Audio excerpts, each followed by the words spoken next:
vis-à-vis Eastern Partnership countries, Ukraine. One example where you would label it that this is example of good innovation, which we saw in last half a year, for example, and probably since outbreak of war, 24th of February.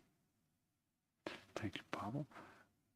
Anybody else want to thank you, the lady there? And then one more in the back there, and then we'll come back to the panel who's already got a question to them. Thank you. My name is Ines Survivor. I am from Latvian National Platform, and I've been lucky to participate in hackathon several times. So I partly think that I understand what are startups. And actually, I learned there a lot, and it changed my mindset totally, because I learned to think in agile way and how to build development based on partnerships. And actually, I think that we need to change the culture of competition that we do have among sectors and inside of civil society. Because when we counted the success, we understood that we almost had zero money, but we had 42 partnerships. And the same was applied also to Ukraine, when we had very strong partnerships with state, with private sector, with people, with IT sector, and we could develop a very fast track for humanitarian aid. So giving already an example of innovations in recent months in my country. Thank you. The gentleman in the back there with his hand up.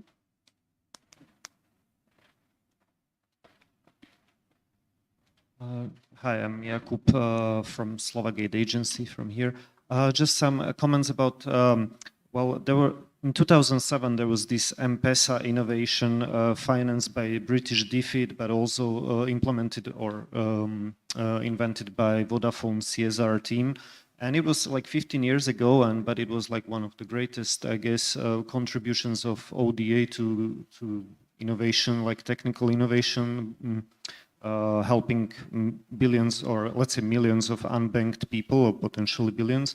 And like recently, maybe we've seen like Starlink, but it was done by Elon Musk, not by states. And I think this will be the trend. Like there will be like rich individuals who will outcompete even states in how fast and how quick and how effective they can be, even in ODA. I mean, this has been a trend for some time, but this is something to watch and to maybe benchmark against. So, and maybe the question is if we can see something similar.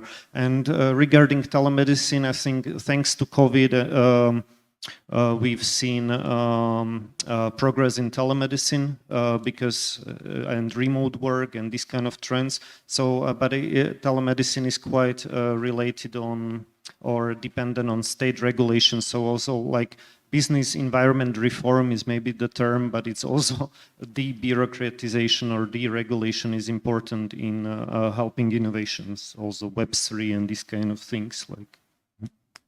Great, thank you for that example. I guess we go straight to the panel, and we have a series of questions here, but maybe a concrete example of innovation that you've seen in sort of real world practice. I mean, I was having a conversation with some colleagues last night where one of the innovations that I personally had come across was INGOs using crypto.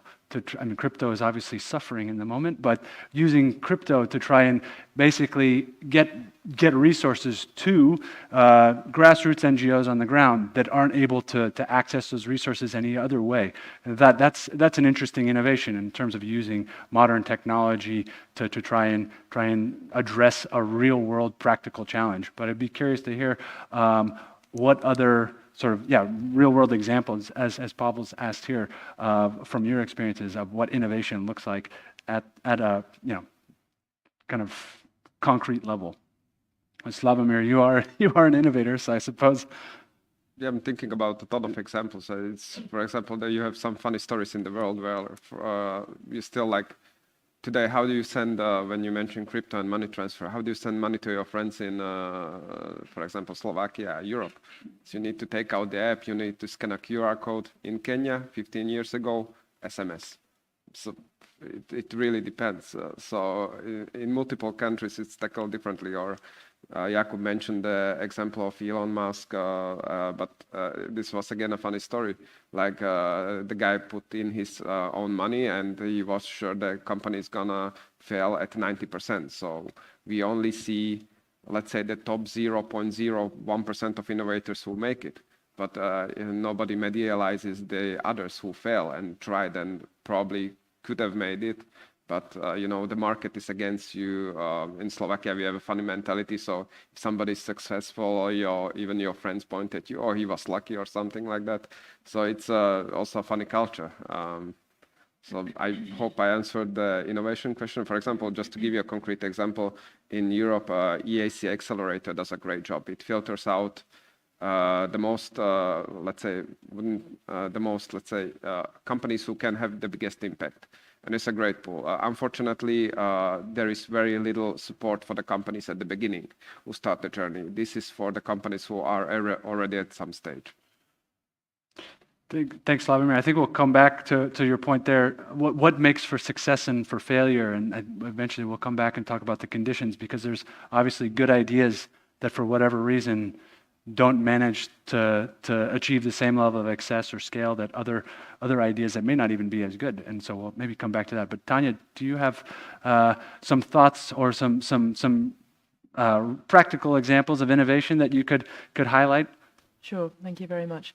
I'd start with the caveat that you're absolutely right, that very often we don't even hear about so many of the innovations that are actually happening in countries around the world because they don't reach scale. So they don't become international. They remain very local solutions.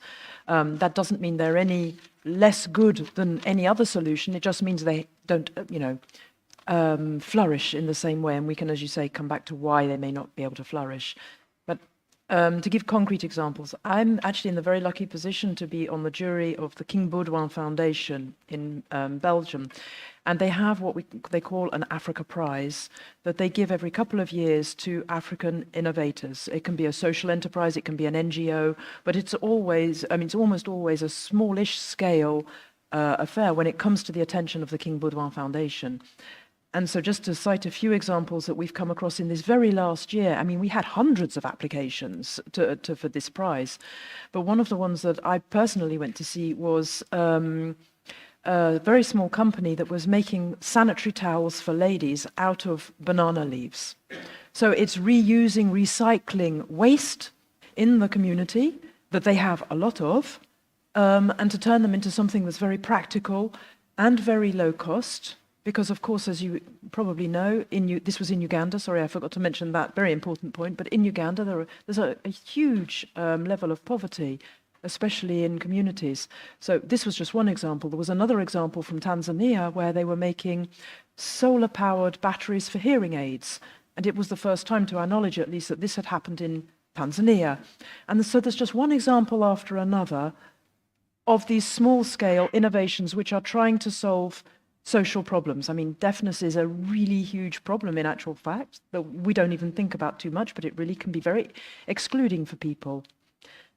But again, I think that what I would be saying as well is perhaps we need to be thinking in terms of it's not just necessarily making something, because at the moment we seem to be very practical about our ideas of innovation. And when I think of innovation, I also think about when we're trying to change systems. I go a bit bigger and broader as well. And of course, all these ideas, it's very hard to challenge systems and structures that are in place at the moment. And so again, we need to maybe think about, well, how can we popularize and socialize some of these potentially good ideas that we have that challenge and tackle some of the problems that we're facing in society around systems and power structures, power imbalances, and this kind of thing. For me, that's also around innovation. Yeah, I think will fit into this other conversation later. What are the conditions that allow innovation to prosper? I suppose. Kevin, same question. And we'll just go down the road. Practical example, innovation in your field. Yeah, I think on my side anyway. No, it's number. Seems there's some technical issues at the back. No, okay, it's good. we're okay. On my side, I think in terms of innovation of activity, to answer your question about Ukraine, I haven't worked on Ukraine, but last year I was in Syria. And one of the aims of what we wanted to do is to get cash to people in need on the front line, right? Now, obviously, this represents a significant danger for the field teams, those who need to deliver this monthly cash subsidy to people who are on the front line. Now, I use this example because there are unfortunate parallels with Ukraine at the moment, right? And also to give you an example of something that's innovative, or at least that worked, right? But that's not necessarily new, because it has worked in other contexts, right? So what we did in the end was develop a electronic card, really simple, that can be topped up at distance. So what we did in the end, we said one trip to the front line with the field teams to deliver electronic cards that can be topped up from distance so that our teams can top up these electronic cards. And we delivered ATM terminals to the vendors, to the small shop owners who were able to stock themselves locally. With doing that, we were able to provide monthly cash assistance to up to 150,000 people safely and accurately and effectively. Now, for me, this is an example of, let's say, low-tech innovation that really worked. What I would say at the same time, though, is that it takes a lot. It's not a given that these low-tech or, let's say, not super innovative ideas will be accepted by donors. This is a separate conversation, and to be able to persuade a donor to fund such a structure is another hurdle that you need to get over. You need to have quite a good relationship with this usually institutional donor because of the amount of cash we're talking about. And if I can be a tiny bit provocative as well, when it comes to innovation, we need to be careful about context once again. For example, we have lots of stories about drones being used to deliver in-kind food support to people who are hard to reach areas. Obviously in Ukraine, in Syria, this can't work. A drone is considered a military object, right? So you cannot have drones going to frontline areas dropping food. It won't work. So I would say in answer to the question, concretely, there are options, whether low-tech or high-tech, but also we should be a little bit realistic about the context we're operating in. Because there are some really cool, really nice-sounding, innovative ideas that just won't work. So before we go forward with these innovative ideas, we need to make sure that they are sort of field-tested or approved by field teams who know the context better than potentially our HQs would. Very, very interesting. Peter, I guess as working in the Eastern Partnership countries, perhaps you do have something that's specific to share directly in response to Pablo's question. Yeah, I thought to share an idea or a development which I was part of when I was deployed to the earthquake in 2019 in Albania.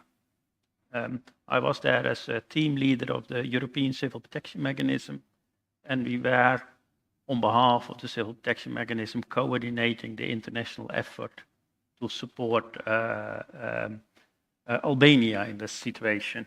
And what's one of the issues is that when such a deployment after a natural disaster happens, there is immediately a lot of rescue equipment, rescue forces going to help the people who are trapped under the rubble. That was not such a big problem there. There were not too many people trapped under the rubble, and there was an immense response from the European member states. But there was another issue. A lot of houses were partly damaged, were cracks in the houses, and so people were not sure if they could stay in the houses. So what we did there, we used the capacity with structural engineers making part of the being part of the rescue teams, not to be part of the rescue effort, but to assure that we had a quick, rapid damage assessment focused on safety, which made it possible that a lot of people could go back to their houses because they had no structural damage, only cracks. So, because we had some experienced structural engineers in our team, and that I would say was by luck, and then innovation is also partly luck, that we came up with a solution to make use of the existing people in the field in a different way, leading to an innovative way to bring people quickly back to their houses, also diminishing the need for sheltering. So that was a very practical thing. And the nice thing is that it is now taken up in the in SARAG community, the International Search and Rescue Advisory Group, which is part of UNOCHA. That system, which is called a damage assessment coordination, it's now taking up in that and part of the mechanisms which will be used in future earthquakes. So that's more or less developed by coincidence, and I think a good example of how innovation can work in practice. Very interesting. Thinking about what the roles are for different sort of, let's say, different actors in development. Kevin, you mentioned the idea to try to create better public-private partnerships, not necessarily PPPs as we say, but to foster innovation. I wonder what the role is between, let's say, the private sector or private entities and sort of the public sector in terms of driving innovation. I don't know if you wanted to expand on that point a little bit from earlier about the idea of, really trying to generate this kind of innovation by bringing in different actors that might have different priorities or different kind of long-term perspectives about what they want to achieve with innovation. Yeah, I think maybe two points on this.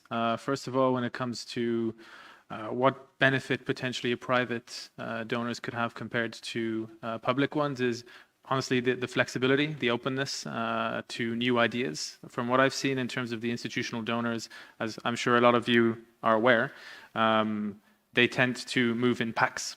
Innovative ideas are ones that are transferred from one UNOCHA coordination body to another, depending on context. But true innovation is something that they tend to be a little bit cautious of.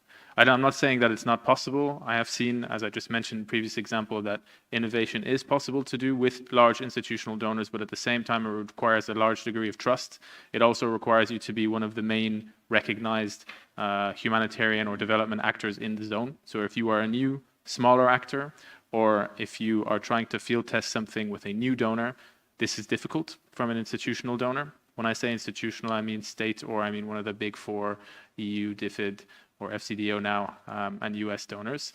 However, with the private sector, there is, I think, more of an opportunity to field test innovative ideas. Usually innovative ideas don't require a huge amount of investment, because often you are going through a pilot phase with innovative ideas, particularly in the field. You don't automatically invest $40 million in an innovative idea, right? You invest 100K or something to be able to see if this would work in the field.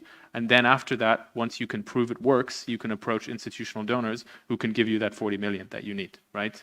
However, I would say when it comes to working with the private sector, I think there's a really important link that it has to go through coordination and advocacy bodies like yours, Tanya, and coordination and advocacy bodies sort of on a global scale, I would say, if possible, because I fear that when it comes to private industry, they have their own goals, they have their own reasons for wanting to fund humanitarian initiatives, and they may not be in link with our impartial and independent needs as international NGO actors in the field.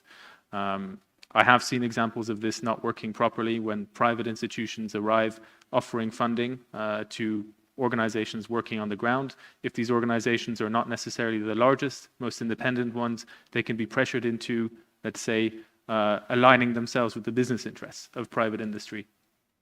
This is nothing new, obviously. International governments with their international funds align their international funds with political aims. However, there's already a global positioning with international NGOs that we are impartial and independent, right? So as much as possible, we have already across the board, through our coordinating organizations, have a position about, at least trying to resist political aims of certain governments who might be offering financial support for certain humanitarian interventions. However, on the private sector side, we don't have this yet.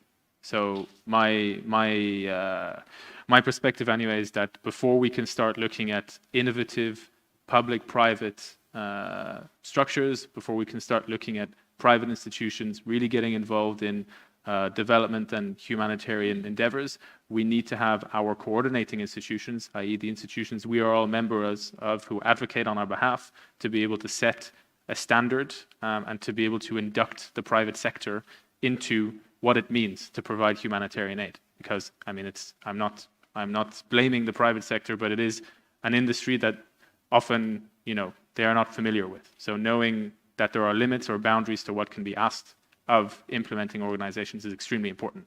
And I think that's where, again, our coordinating authorities are key here. Yeah, on that point, let's not forget that governments have international obligations and commitments, whether it's on climate or it's on the SDGs or the Universal Declaration on Human Rights, and we have the ILO, which is a body that we have international bodies that set these standards. I think the issue is really trying to get the private sector to align to those standards, and what are the sort of systems, really the systems of accountability that we can install that will essentially allow the private sector to achieve what it wants in terms of its interventions, but also sort of fit within this sort of the boundaries of kind of international development commitments that we're all working towards. I would pick up then immediately on what the institutional donors that you're referring to, and pass the floor to Tanya. You work very much obviously with the EU and what it does, and I'd be curious to hear, as I assume the audience would, what the EU is doing, how it positions itself, its approaches to innovation. How does it try to support innovation? If what Kevin is saying here is that it's very slow-moving, kind of difficult bureaucracy to try to really get invested in things around innovation. What is your experience, or what is your kind of thoughts on the EU's approach?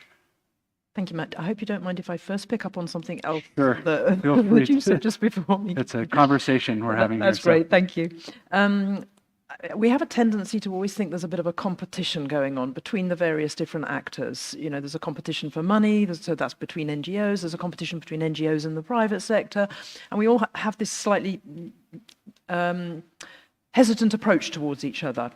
In actual fact, what we see is that where there are true innovations for people on the ground, it's often through partnership. And this was, I think, something that Inese was saying earlier on. It's often through partnership that we really can find and make the solutions work the best. And I just think about some examples from Concord's own members. When there was one organization that was doing civil registration, so it's registration of births and deaths and marriages and divorces. Most of these in the countries that we work in, so Africa, Asia, Latin America, most countries don't have really systematized ways of dealing with this. It's often done on paper, especially when you're really at the local level. So what the organization has been doing is trying to digitize it and to really work with local authorities, local governments to digitize it, and then to take it up to the national level. And this has just been it's taken off in some countries really massively, and it changes people's lives. Then there are other things around education and making sure, for example, we can really reach the furthest behind in education. And this is often, for example, girls in rural communities or people with disabilities. How do we do this? Through using digital technologies again. And so we need to work with the private sector who then provide these technologies, for example, through a smartphone or a tablet, something like this, to then be able to reach these communities, these people. So that's why, yes, there does end up being a competition at some point in time, especially when you want to reach scale and so on, that one has to be careful. But I think we need to really think about this in a spirit of partnership, most particularly. So I just wanted to pick up on that point that was raised earlier. In terms of the EU, I was doing a little bit of research about this actually before, because I thought I knew this question would come up. And I was a bit disappointed to actually reconfirm what I thought might be the case. I have to start by saying that the EU does a lot on its internal member state level. There's a lot of money going to innovation. 95.5 billion euros going to innovation. But do you know where it sits? It sits in DG internal market. Industry, entrepreneurship, okay, and SMEs. But the DG internal market, so it's assumed that that is the natural home. So it's around the economy, it's around growth, it's around creating jobs. And this is where innovation sits for the EU.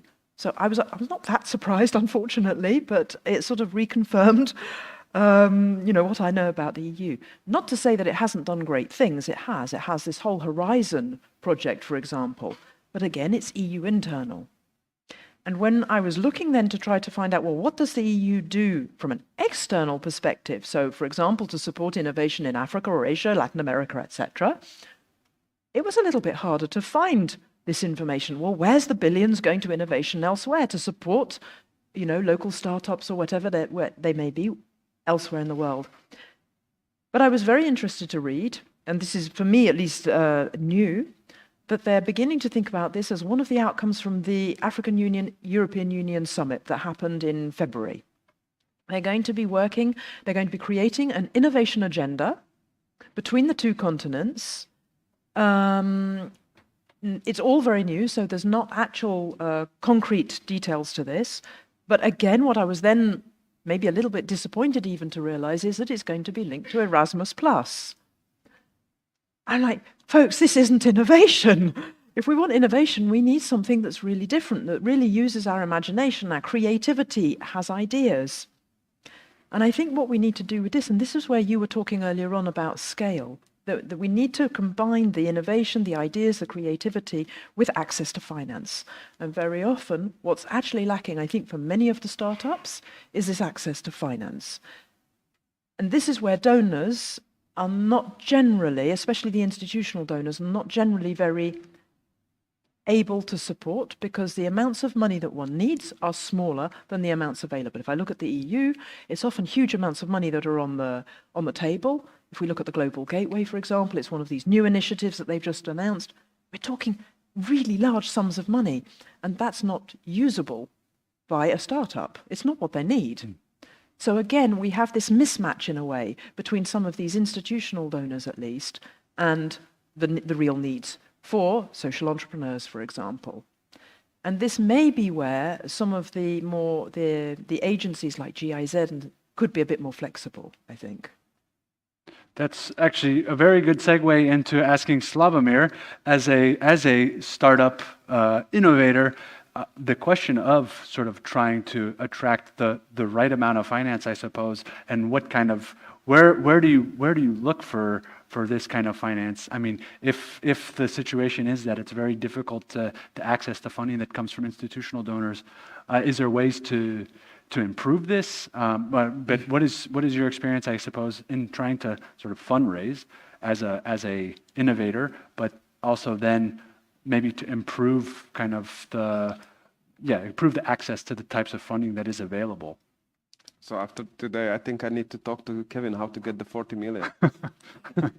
But jokes aside, just to get me an idea, who ever tried to raise money for a startup or a project? Okay, so cool. That's All cool. right. So I think we could go ask. We'll ask the audience after. I can tell you from our perspective, like I was, I think the last one who joined a startup, the telemedicine startup. Before I had a startup that was acquired, and I worked also as an investor. So I saw this from both perspectives. But my co-founder, when he raised first financing, it was from family and friends. So it was really at a festival in a way. And now that we are going through institutional financing, I can say our example, we only have private investors, because with the private investors, it's like we have 2-3 conversations, we show them what we got, they do quick due diligence, and like in 2-3 weeks, they can write checks to 100, 200, 300, 500,000. With more like the EU mechanism that needs to go through all checks and balances, warranties, reps and warranties, insurances. I mean, come on, we are a startup. We are alive today, we die tomorrow. I can guarantee you that. Other than that, it's not realistic. I mean, I can sign the paper, but I cannot give you any guarantees. 99% of the startups just fail because you try to do something innovative, crazy in markets that haven't been done before. And for us, especially when we came with hardware, Jesus Christ, all the investors were like, oh, hardware, we don't want to do hardware. But we see it after 2-3 years. All the big companies, they were developing software, and now nobody has systems to measure the vital functions with hardware because nobody wants to invest in hardware. So it's I could go on rambling for hours, but to get financing, it's pain, to be honest. Okay, and that's I guess coming from someone that's sort of profession is dedicated to that. I guess I would ask Peter, who's working in areas that where there's often, I would say, a humanitarian crisis. When we were preparing for this session, we were sort of coming with this idea that the innovation financing is attracted to certain areas and not others.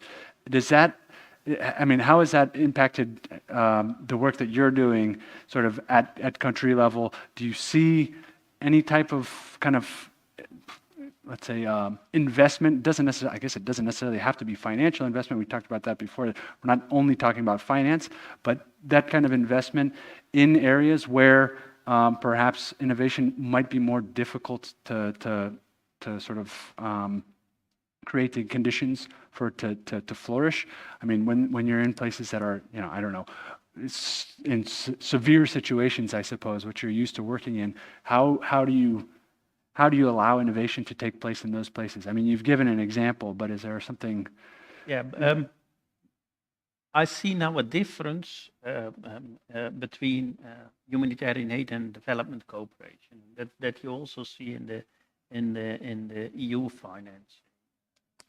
I'm now implementing an EU project focused on preparedness in the Eastern Partnership countries, and there we are able to do innovative things.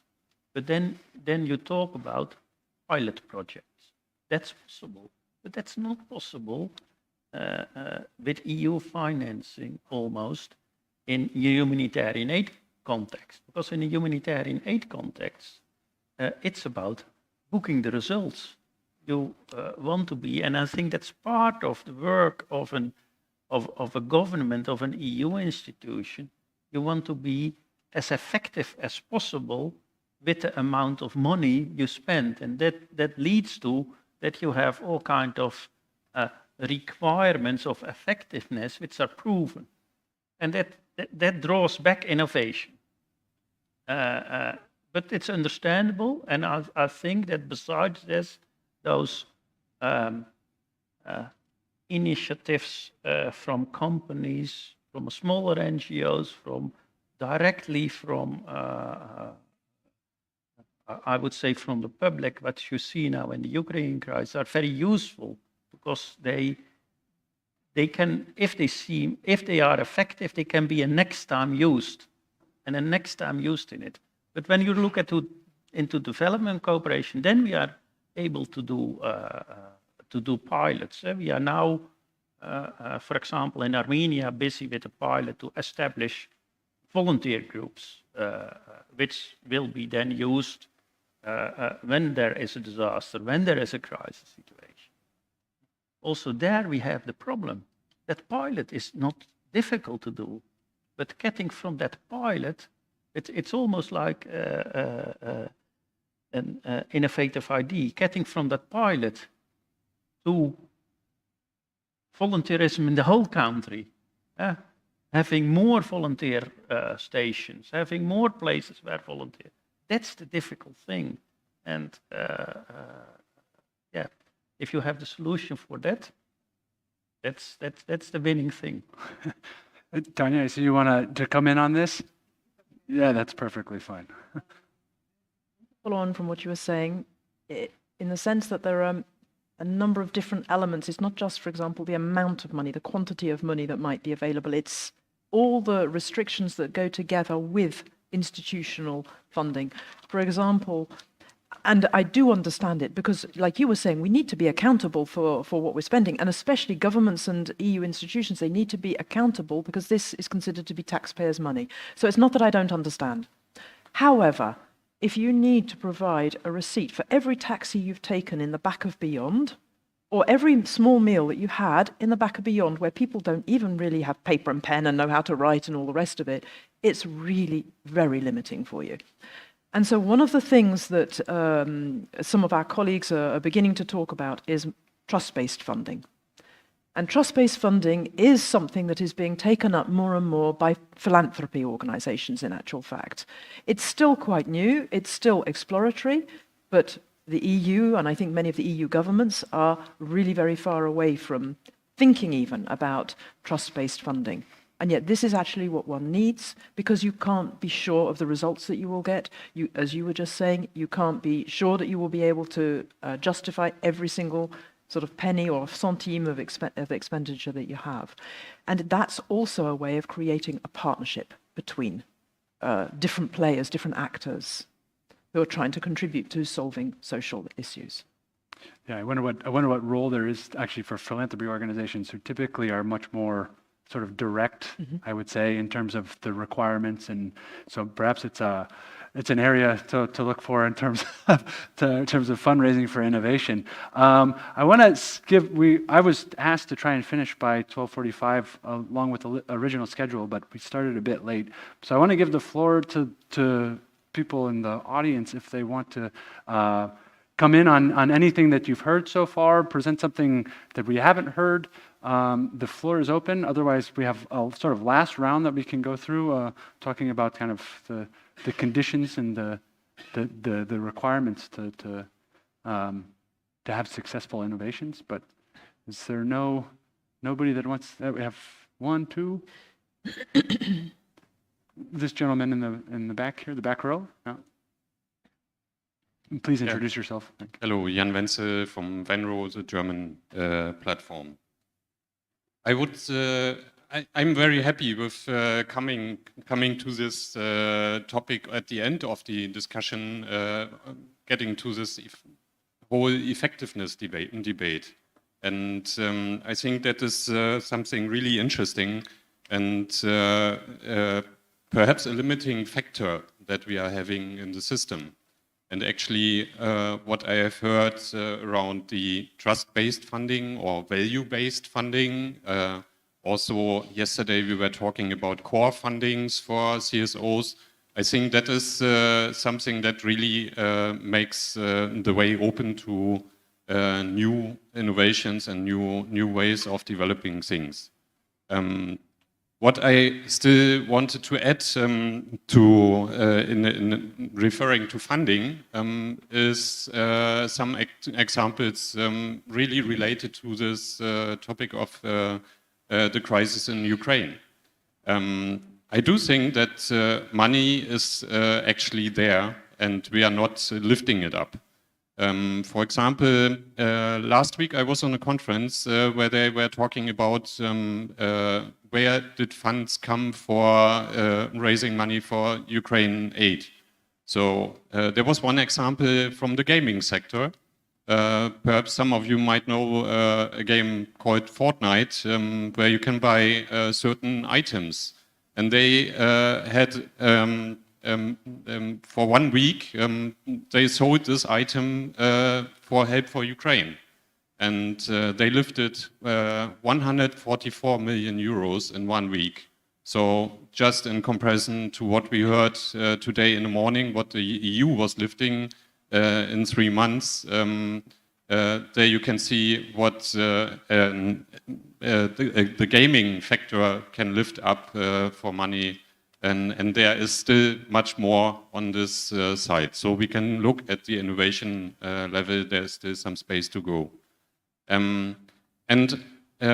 Talking about that, there's always a but, and I do think that we also have to think about the limitations to innovations. You were mentioning the crypto question, for example, and we also have to see the possible damages that come with certain innovations. Not every innovation is good, as we were seeing with trolls, with crypto. They have also their effects on ecology, and we have to look at that, and we have to really, as CSOs, also mention what are the possible damages, and that is also one thing that we do not stick on innovations as the solution for everything, because we do have professional criteria, we have standards, and we have to look at that. Thank you, Jan. We have another colleague here in the third row.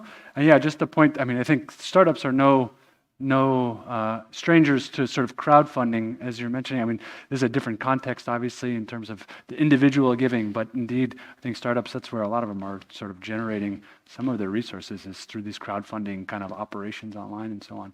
Please, sir. Thank you. Ondra Kiško, Dutch Embassy. More of a comment rather than a question, but we were talking about the trust-based funding, and from the position of the Dutch government, maybe just one quick point that actually something like this already exists. For example, here in Slovakia, we already support a number of projects only based on trust. The only actually administration or paperwork that is connected with funds is actually applying for the grant. You have a two-pager and that's it. So I understand that for many organizations this is maybe, I'm not sure whether we can call it innovative, but it's slightly a different approach. I also understand that the amounts that are being provided are relatively low. It's up to 25,000 euros, which of course in the more global context is of course peanuts, but maybe just one little comment that something like this already exists. Hopefully, of course, we'll be able to develop it a bit further. Thank you. Thanks very much. I guess we'll have a final round, sort of a wrap up and answer this question that we brought up sort of in the first segment of this is thinking about the enabling conditions and why some startups do well and why some startups that have very good ideas don't manage to succeed. So I would ask the panelists in sort of any order who would like to come in first. What do you think needs to be there for sort of innovation to be successful, to attract the kinds of investment or sort of support that's needed for it to flourish? And then I would say, added to that, you can also say perhaps provide some best practices that you can think of in your experience, perhaps to give Ambrela something to take away from this conversation that's more than just this interesting discussion that we're having, but maybe there's something that they can draw out of it as something to think about going forward. So please, whoever would like to go first or I will just pick somebody. Tanya, I guess you go ahead. I'd like to answer in two halves. I think when we're talking first about innovating something, so more a tangible something, there are a number of issues. One is definitely the duration of time that one might get the funding for. I love Albert Einstein quotes. They always inspire me in some way or another. He's one of the, people who's credited with a lot of innovation. And he said the only difference between me and others is that I stay with an idea for longer. And I think that's the thing. If you have a really bright idea and you need to be able to perfect it, you need a bit of funding over the course of time. And of course, many donors are not able to provide this small amounts of funding, but for long periods of time because they need proof of success, proof of concept, then success, and then going to scale. And this idea then about going to scale, it becomes a bit the stumbling block, I would say. The next thing that I would say perhaps is that if you do manage to go to scale, then you're going to start finding yourself in competition with others. And this is where, apologies to be a little bit controversial, but this is where actually then the larger private sector actors that are already in the market, they're going to try to swallow you up. Because your competition to them, they don't want the bright idea, they want your own bright idea, and they want then to get the profit for it. Because it's all about money. It's all about creating profit for them. And so it's not about the bright idea anymore, it's not about solving the solutions. Again, I characterize and I stereotype a little bit, but it's about money. Well, this is a great idea, I can make money from that. My second half of my answer goes back to the ideas thing that I've been mentioning a few times. When you want to challenge the system, when you want to challenge the paradigms that exist, when you have ideas that you think will go against the norm but actually be much more successful in the longer term, this is actually very, very difficult to break through. To break through with ideas, to get policymakers to first to really listen, to really understand, and then to really consider your ideas and to say, okay, well, in what way could we start experimenting with these ideas? In what way could we, for example, challenge our acceptance of economic growth as being the absolute must for our economies. That becomes much more difficult then to actually make the breakthrough. And you need some very enlightened policy or decision makers on the other side of the table. Please do. Yeah, go ahead, Slavomir. You have a couple of excellent points. So what you mentioned that most people fail because they don't stick to it. A great example, a lady was saying today, startup weekend. So people get excited during a weekend to build a business. And I was actually teaching for a while entrepreneurship, and then they stay with it for 1 week, 2 weeks, 2 months, 3 months, and they say, okay, it didn't work, I quit. So, but the ones that succeed, it takes them years. So you see the final product of 10 years of hustling in like one magazine, and it's overnight success, but it took 10 years. And the other side is like the policymakers. I was on both sides, so I saw how it happens. Me as a venture capital investor, I need to unfortunately cover my, I don't want to be impolite, but you know what I mean.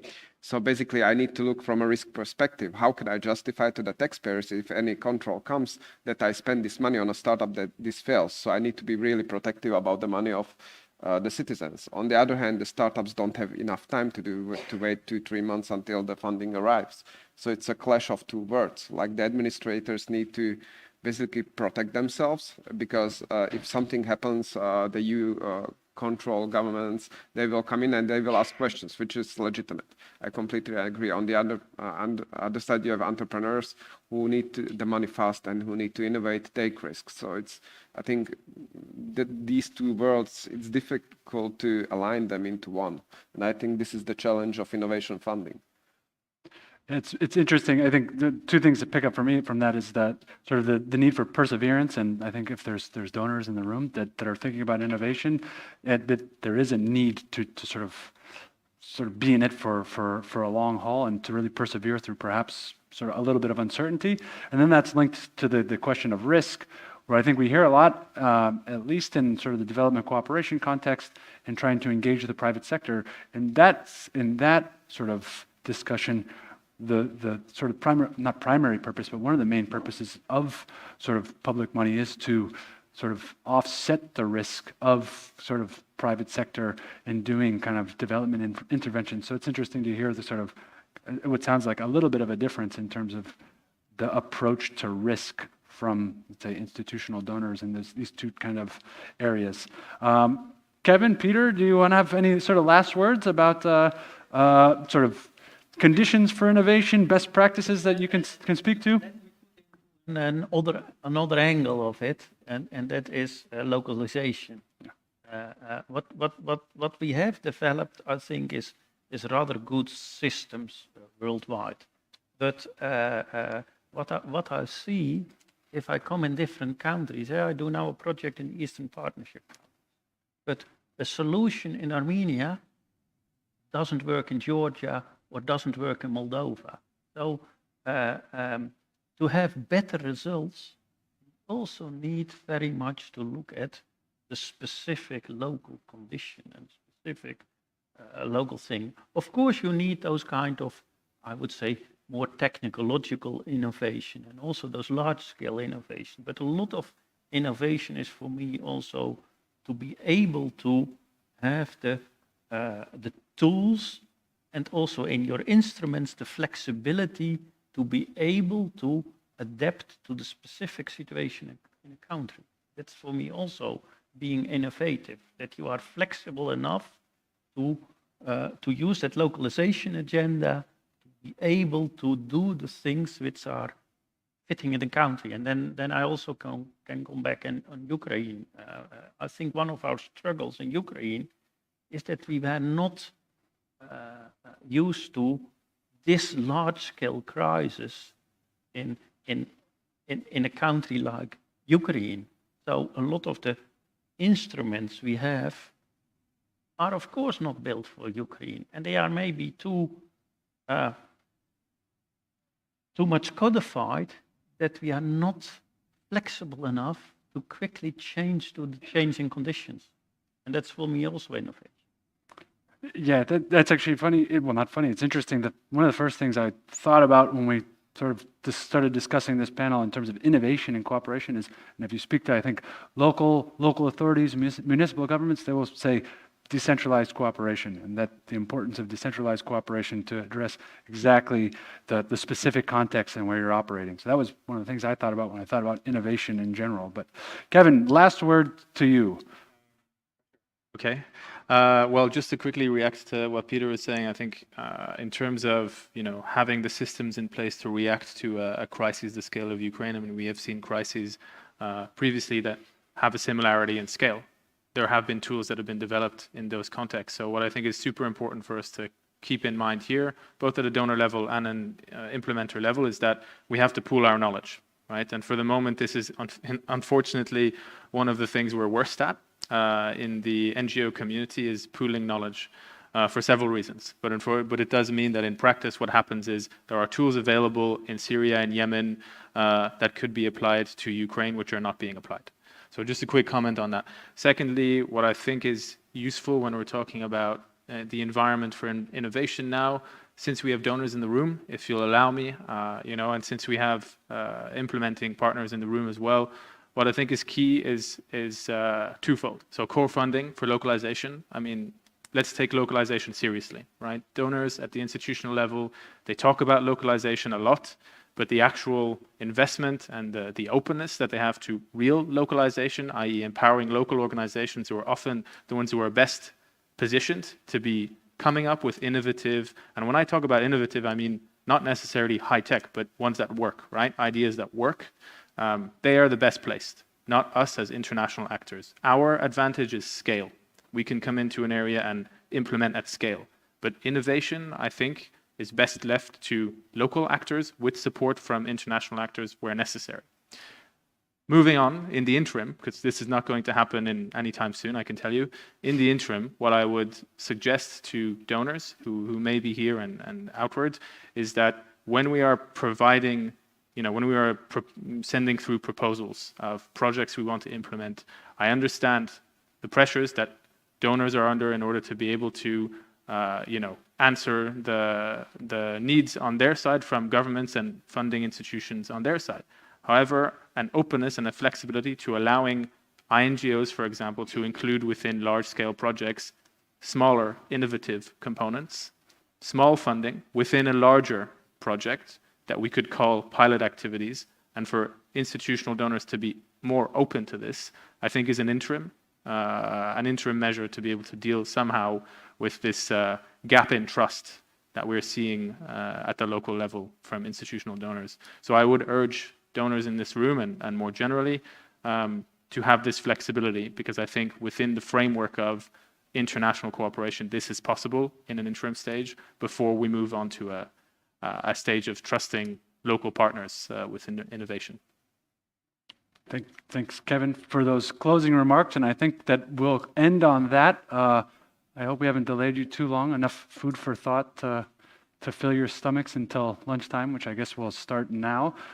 Thanks very much to the panel, and thanks again to Ambrela and Daniel and the Ministry of Foreign Affairs for the organization of this, and hope that you found the conversation interesting. I know I definitely found it interesting. So thanks very much.